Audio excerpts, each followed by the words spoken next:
घोर निंद मत सोय फकीरा, घोर निंद मत सो।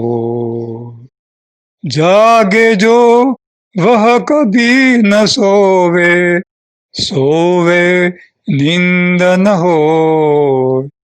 घोर निंद मत सोय फकीरा, घोर निंद मत सो। ज्ञान ज्योत से सदगुरु जागे, अमृत बरसे सो। तेरी कृपा जगती छूटी, आपन छोड़े को। घोर निंद मत सोय फकीरा, घोर निंद मत सो। जागे जो वह कभी न सोवे, सोवे नींद न हो। घोर निंद मत सोय फकीरा, घोर निंद मत सो। अंतर में हरि दर्शन पावे, भार मुक्त वह को। आप अजाना जगत अजाना, तू ना अनुभव को। घोर निंद मत सोय फकीरा, घोर निंद मत सो। जागे जो वह कभी न सोवे, सोवे नींद न हो। घोर निंद मत सोय फकीरा, घोर निंद मत सो। हरि ढूंढे तो हरि ही पावे, ना ढूंढे जग सोय। सदानंद परमारथ पावे, कौन लागे कोय। घोर निंद मत सोय फकीरा, घोर निंद मत सो। जागे जो वह कभी न सोवे, सोवे नींद न हो। घोर निंद मत सोय फकीरा, घोर निंद मत सो। अनंत काल से यह संसार भव निद्रा में सोया हुआ है, घोर निद्राधीन है। इसे कौन उठावे? जागृत सदगुरु अखंड जागते रहते हैं, वे सोने पर भी नहीं सोते। जागृत सदगुरु अखंड ज्ञान ज्योत जलाए हुए हैं, वे अखंड ज्ञानामृत की वर्षा करते रहते हैं। परमात्मा की कृपा पाकर आप संसार छोड़ दो, संसार आपको नहीं छोड़ेगा। परमात्मा का मनन चिंतन करते हुए आत्मदर्शन पा जाओ, इससे आप कर्म भाव से मुक्त हो जाएंगे। आप अपने आप से अनजान हैं और संसार से भी। जब आप आत्मदर्शन प्राप्त कर लेंगे तो फिर वही आपका अनुभव होगा। संसार प्रमाद में और अज्ञान में सोया हुआ है, वह परमात्मा की खोज नहीं करता। खोज करे तो वह परमात्मा पा सकता है। जो परमात्मा साध लेता है उसे फिर भव निद्रा नहीं सताती। जन्म मृत्यु के चक्र से कोई नहीं बचा है, ये परमात्मा आपने यह कैसा खेल रचाया है?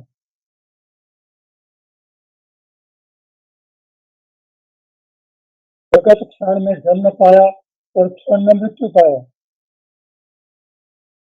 इस माया जाल से कोई नहीं बचा।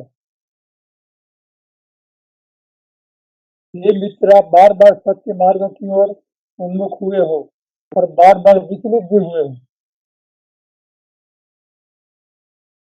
ऐसे भ्रम से तुम क्यों प्रभावित हुए? अपनी हद में ही चलते रहे हो। अपनी हद छूट जाने का भय हमेशा आपको सताता रहा है। हद यानी सांसारिक मृत्यु के भय से आप कभी मुक्त नहीं हुए। करोड़ों कर्म करके भी आप मूर्ख ही बने हो, नर्क को ही प्राप्त हुए हो। दर दर भटकता रहा किंतु परमात्मा का नाम स्मरण नहीं किया। सदगुरु की खोज करो और अलग जगाओ। सत्य संगत ही स्वर्ग है, विद्या शक्ति ही नर्क है। असृप्ति से दूर रहिए और परमात्मा ने जो दिया है उसी से तृप्ति प्राप्त करो। असृप्ति का कोई अंत नहीं है। असृप्ति माया से छूटने नहीं देती। वे मित्र परमात्मा का नाम स्मरण कर अपने आत्माराम को जगाइए। संसार दुख का कारक है। दुख तो मात्र आत्म सुख ही है। जब तक अंतर पा नहीं लेते तब तक सदगुरु चरण सेवा नाम चिंतन द्वारा मन का नियमन करिए। निर्विचार मौन धारण करिए। आपका देह और मन बुद्धि झूठे हैं और कर्माधीन है। उनसे पर होकर आत्मस्थिति प्राप्त करिए। स्वप्न रूपी जगत और माया के स्वाद को छोड़कर परमात्मा की तरफ उन्मुख बनिए। ये कृपा निदान परमात्मा, आप मेरे अंतर में अपना पवित्र आसन बनाइए। जिस जगत भार से मुक्त करिए। अमृत रूपी आपकी कृपा बरसाइए। स्वप्न रूपी जगत छोड़कर मैं आपको ही पाना चाहता हूँ। इस झूठी माया से मेरा पिंड छुड़ाइए। जगत का व्यवहार मुझे कांटों के बाड़े जैसा लग रहा है। मैं सत्य मार्ग का साधक हूँ। मेरी कठिनाई दूर करिए। मैं अपने मार्ग में विचलित न रहूं, ऐसी कृपा करिए। माया का बीज फल खाकर मैं जन्म मृत्यु को ही प्राप्त हुआ। इस घटमाला से मुझे मुक्त करिए। आप तो करुणा सागर हैं। अमृत जल सिंचन करके मुझे जन्म मृत्यु से मुक्त करिए। मुझे आत्मानंद प्राप्त करिए। मुझे आत्मानंद प्रदान करिए। सांसारिक सुख पाने के लिए मैं मायावी जीवन जी रहा था। अज्ञान में भटक रहा था।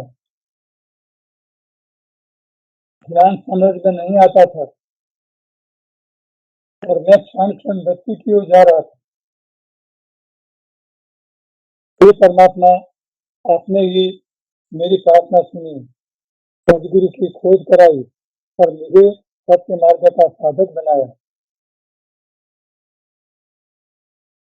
हे परमात्मा, आपकी ही कृपा से मुझे सानिध्य प्राप्त हुआ है। आप अपने अनहद आनंद की अमृत वर्षा। मैं अपनी अंतर्मुख वृत्ति धारण करके प्रकृति को विस्मृत करूं और आपकी चरण सेवा करता रहूं। हे प्रभु, ऐसी मुझ पर कृपा करिए।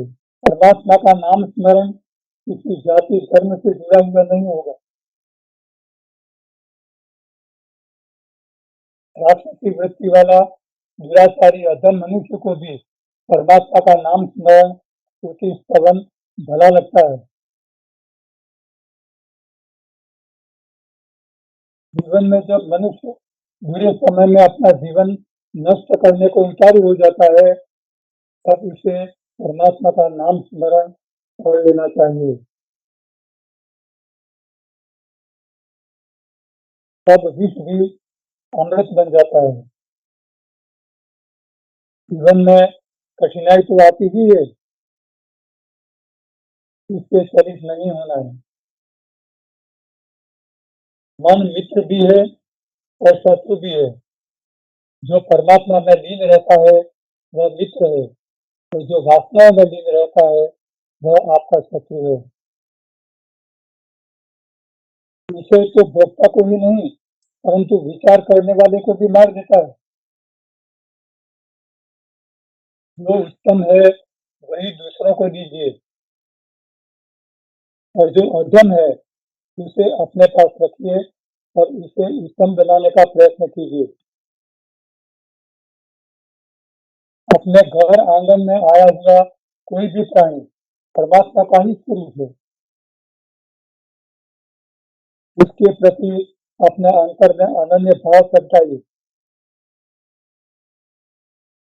अतिथि की जात मत देखिए, अपने अजात भाव को प्रकट करिए। सेवक बनकर सेवा करिए।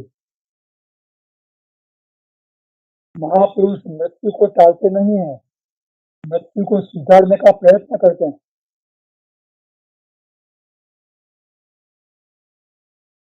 वासना युक्त मृत्यु अधोगति प्राप्त कराता है,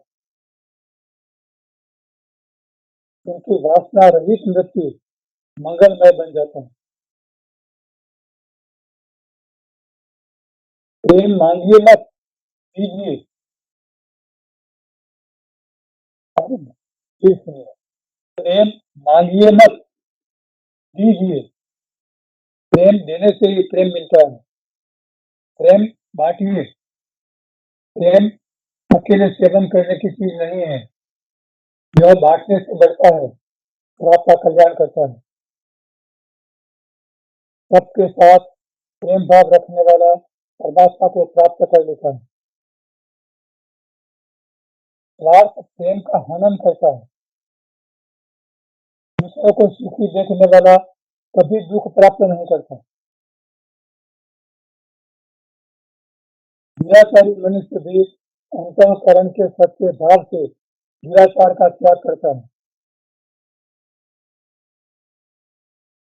पश्चाताप करता है, प्रायश्चित करता है, और परमात्मा उसके गुनाह माफ कर देते हैं,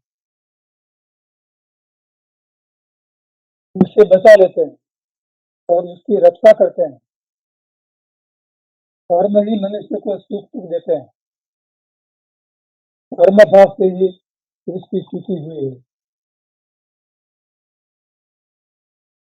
इसीलिए ज्ञानी लोग किसी मनुष्य को दोष नहीं देते। मनुष्य के सच्चे मित्र तो परमात्मा ही है। उनके साथ मित्रता करिए और अपना जीवन सफल बनाइए। अधिक से अधिक संसार का मित्र इसी लोक का ही सुख दे सकता है, लेकिन परमात्मा तो परलोक का सुख भी प्रदान करते हैं। प्रेम को कलंकित मत करिए। सांसारिक प्रेम वास्तव में होता है। प्रेम करिए तो मात्र परमात्मा से ही करिए। श्रद्धा व विश्वास से परमात्मा के चाहने पर वह खोजते हुए आपके पास आएंगे।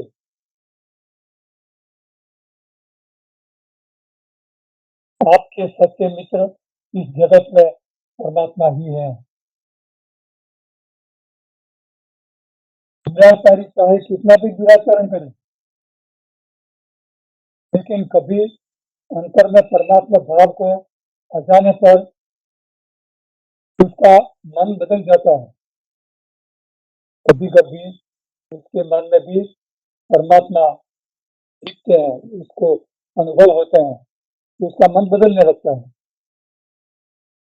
किंतु आजकल जो लोग धर्म स्थानों पर जाते हैं फिर भी उनका स्वभाव नहीं सुधरता, तो समझिए वह दुराचारी से भी अधम।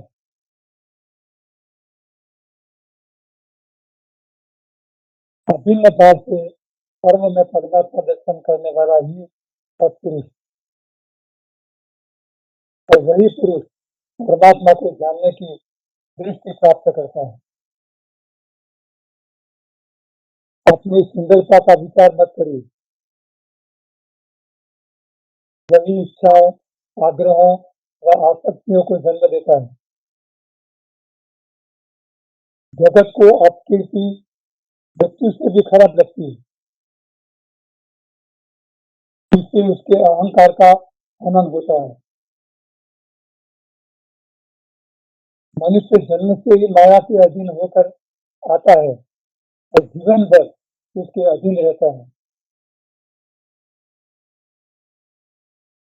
और जब माया त्याग करता है तब परमात्मा तत्व को पा जाता है,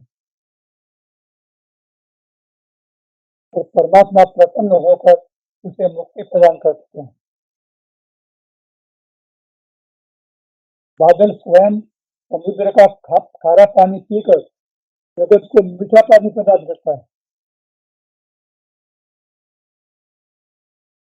इसी तरह संत महात्मा स्वयं कष्ट सहन करके भी जगत का कल्याण करते हैं।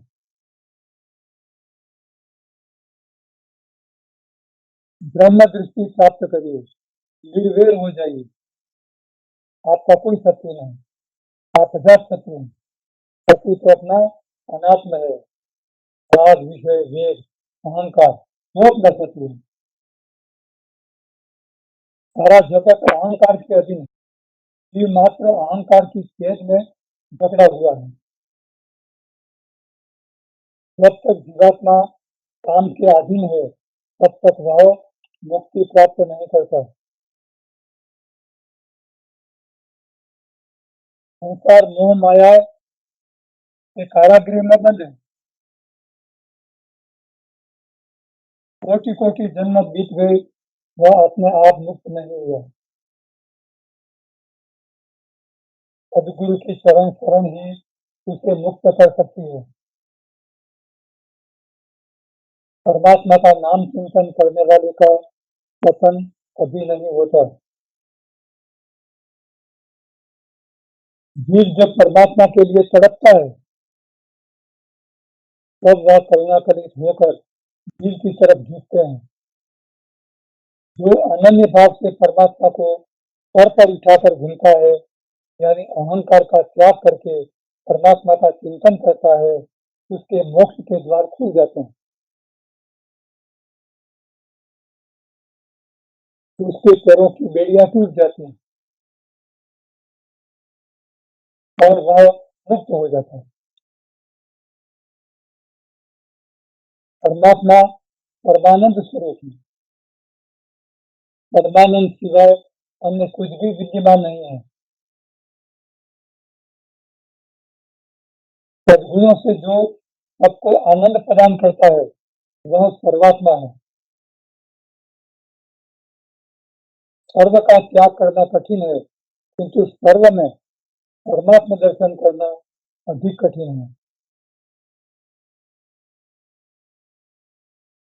संसार में जीव जब आता है तब पुण्य और पाप दोनों को लेकर आता है। पुण्य का फल सुख रूप होता है और पाप का फल दुख रूप होता है। जीव जब तक संसार में है तब तक उसके सुख और दुख दोनों साथ में रहेंगे ही। जब मन में संसार का कोई विषय नहीं रहता तब वह सहज सरल व निर्मल बन जाता है। दुनियादारी में खर्च होने वाली शक्ति का विवेकपूर्ण परमात्मा की तरफ झुकाव शक्ति का सदुपयोग होना कहा जाता है।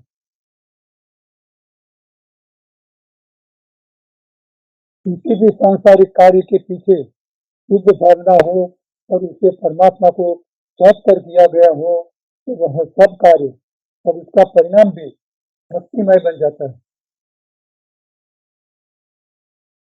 मोह द्वैत में रहा हुआ, प्रेम एकत्व पाया हुआ, इसीलिए जब तक वह दोनों तरफ से सक्रिय नहीं होता तब तक दर्शन नहीं होता।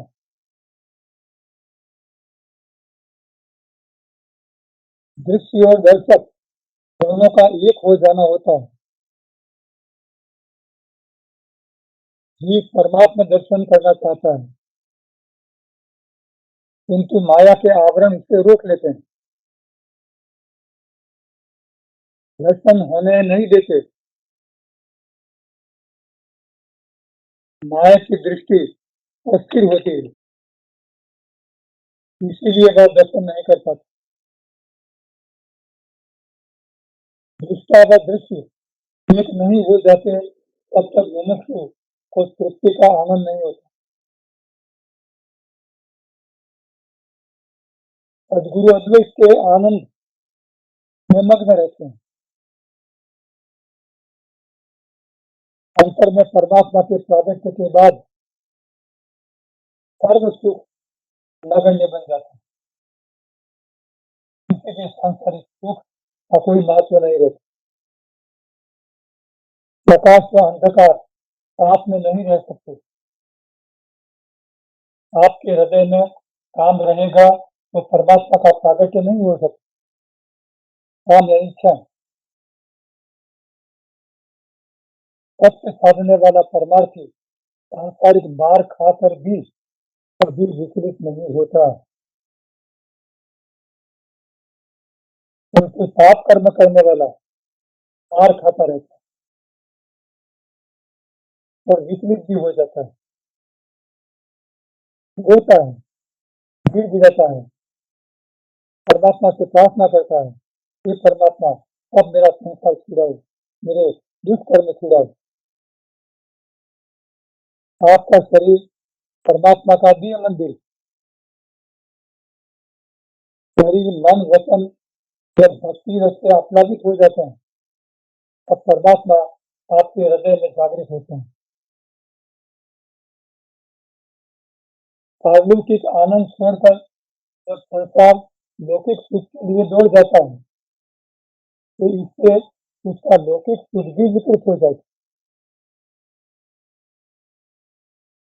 लेकिन जो अलौकिक सुख सुधारने के लिए अपने लौकिक सुख का भी त्याग करता है उसको दोनों ही सुख प्राप्त होते हैं।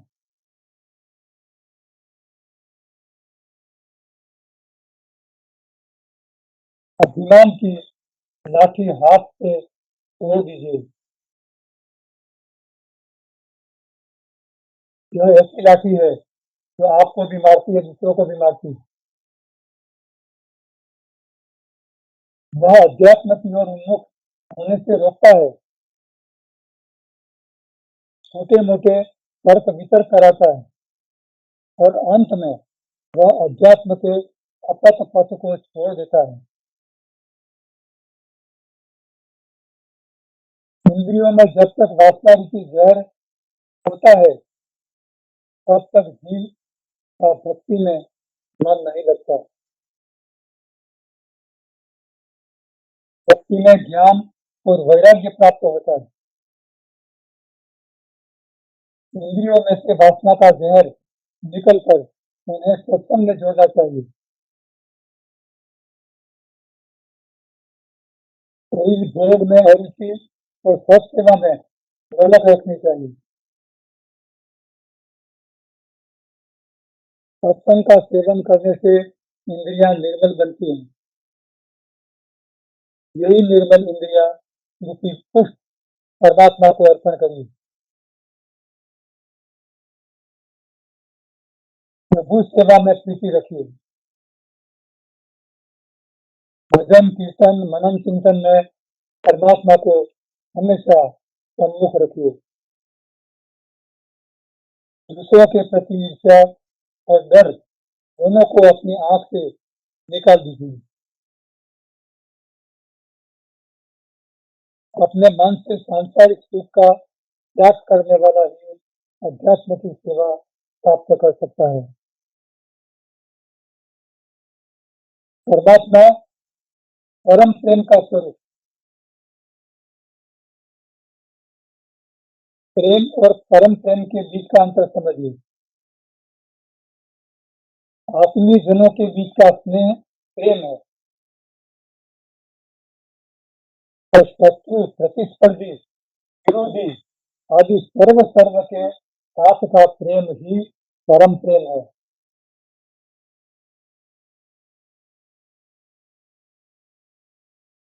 परमात्मा के साथ प्रेम करिए। उनके साथ प्रेम के बंधन से बंध जाइए। जब तक जीव परमात्मा से अतिशय प्रेम नहीं करता, तब तक वह माया से छूट नहीं सकता। जो परमात्मा का भाव से नाम चिंतन करता है, प्रभु उसके हृदय को उज्जवल बना देते हैं। ज्ञान और भक्ति तब करते हैं जब हमें परमात्मा के व्यापक स्वरूप का अनुभव होता है। जगत के सर्व पदार्थों के अणु में परमात्मा समाये हुए हैं और उनके स्वरूप में सर्व जगत समाया हुआ है।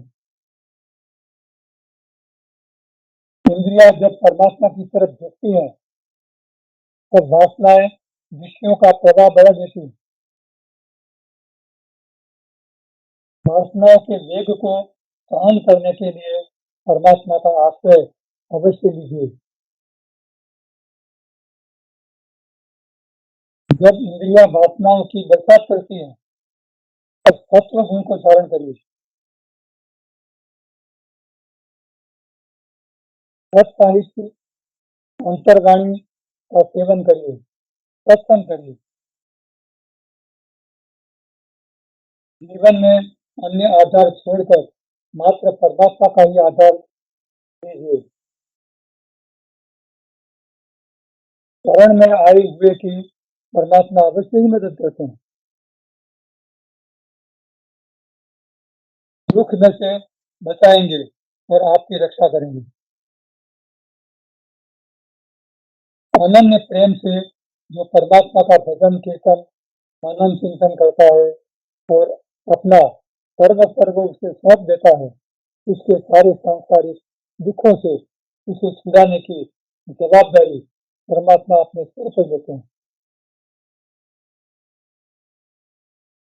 जीव और परमात्मा का एकाकार होना ही मनुष्य जीवन का चरम लक्ष्य है।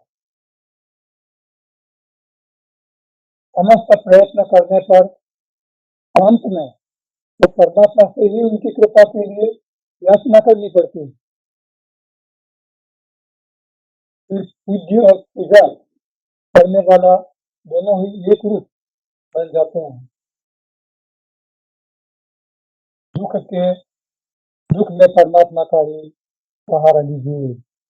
दुख आता है तब परमात्मा को याद किया जाता है, सुख आता है तब परमात्मा को संसार याद नहीं करता। लेकिन दुख में यदि परमात्मा को कोई याद करे तो भी परमात्मा करुणा पीड़ित होकर उसका सहारा बनकर हो जाता है। और यही आपका अंतिम सहारा है। परमात्मा का सहारा ही आपका अंतिम सहारा है। इसके सिवाय और कोई सहारा नहीं है। आपके जन्म लेने का एक ही लक्ष्य है, परमात्मा। आपके पढ़ने लिखने सोचने बनने का एक ही विषय है, परमात्मा। आपके जीवन का ध्येय परमात्मा। आप जो कुछ करते हैं कर्मों को समर्पित करने की एक ही जगह है, परमात्मा। आपके आने की जगह परमात्मा, आपके जाने की जगह परमात्मा। सर्व सर्व परमात्मा। परमात्मा के सिवाय कहीं कुछ नहीं है। सर्व सर्व परमात्मा। तो संसार अपने आप में अपना एक अलग एकम यूनिट बना करके अहंकार से क्यों जिए, क्यों किसी से बड़ा छोटा बनाए। बस ये सदगुरु की सीख है। बस जीवन में आकर के वही करना है, चाहे आप कुछ भी करिए, धन संपत्ति कमाइए, संतान दीजिए, आप कुछ भी करिए, ऐश्वर्य वैभव भोगिए, लेकिन अंत में जो परमात्म साधना है, परमात्मा को याद करना है और सर्व सर्व प्राप्त करके भी उससे ही सौंप देना है। यह मत भूलिए, यह कभी मत भूलिए।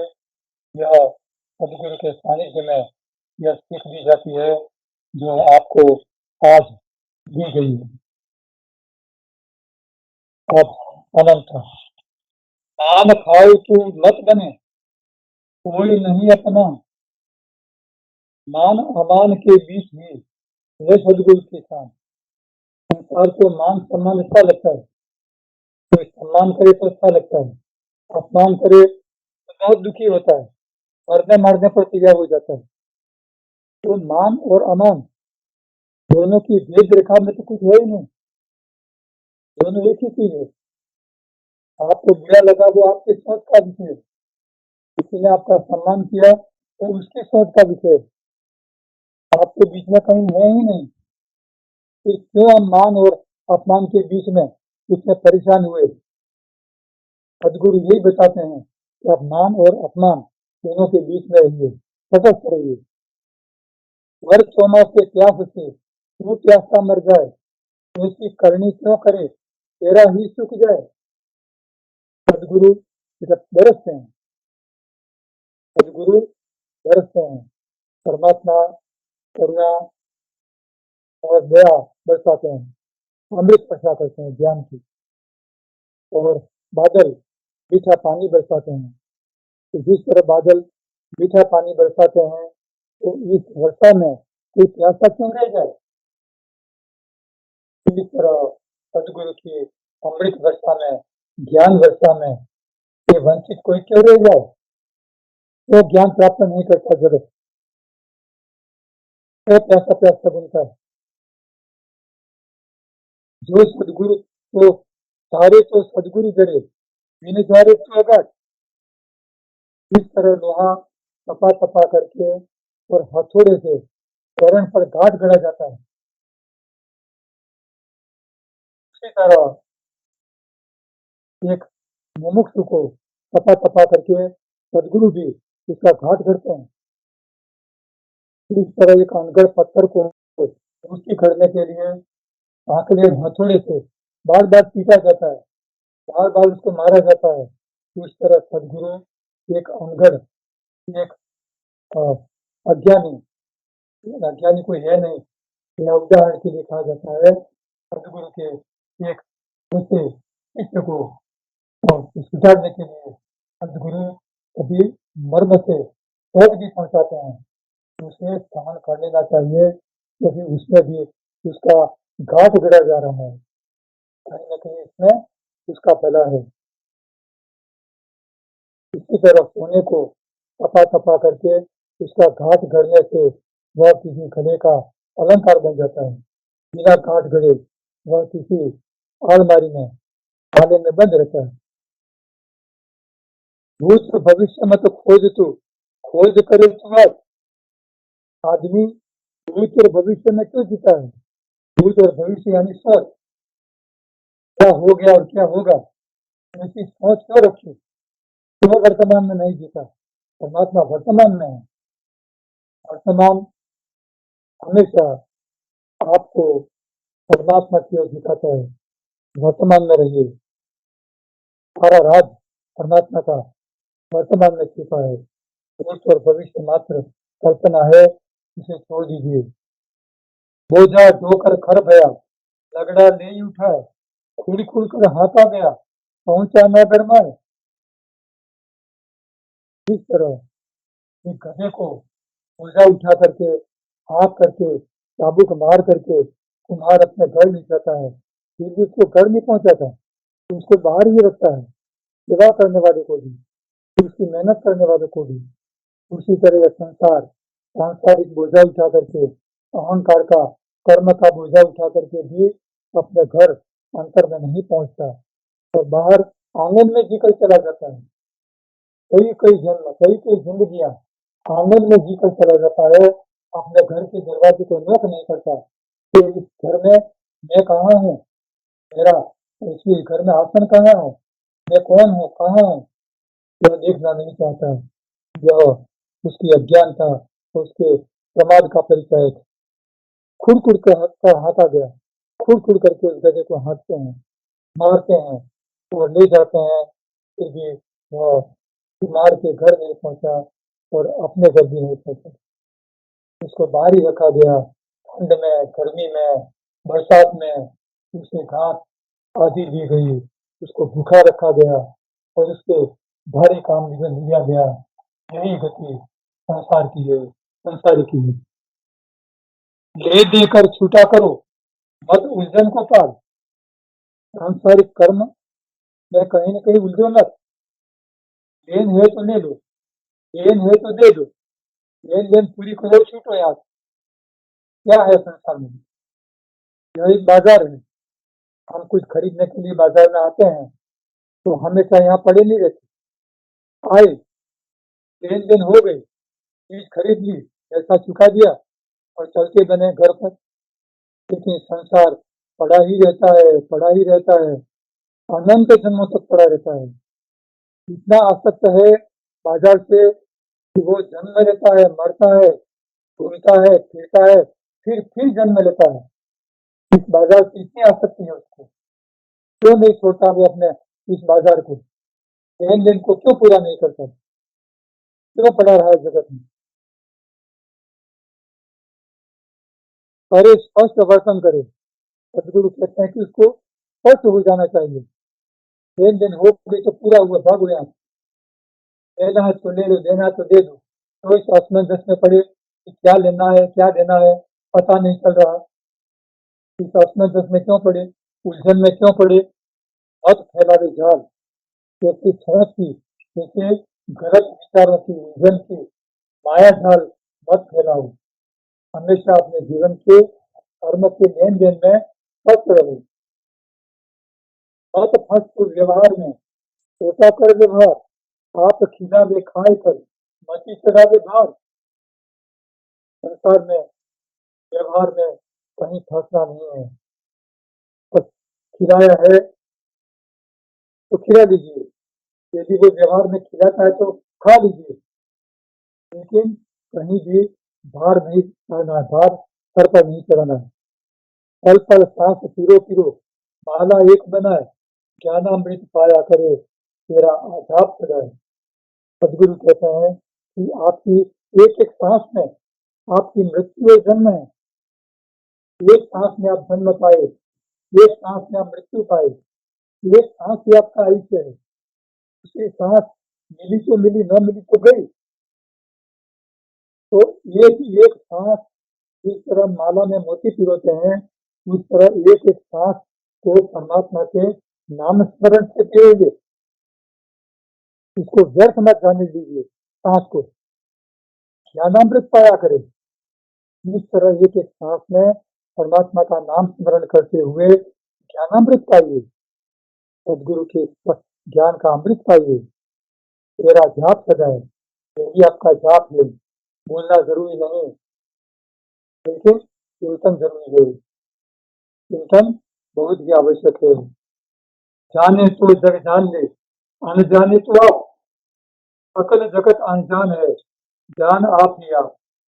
सारा संसार आपसे अजान है, आपको नहीं जानता, और आप संसार से अजान हैं। आप अपने आप से अजान हैं, कोई किसी को नहीं जानता।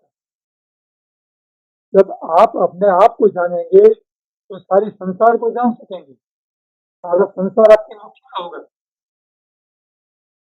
आपको सबसे पहले संसार को जानने से पहले अपने आप को जानना चाहिए। अपने आप को जानिए, अपने आप में झांकिए,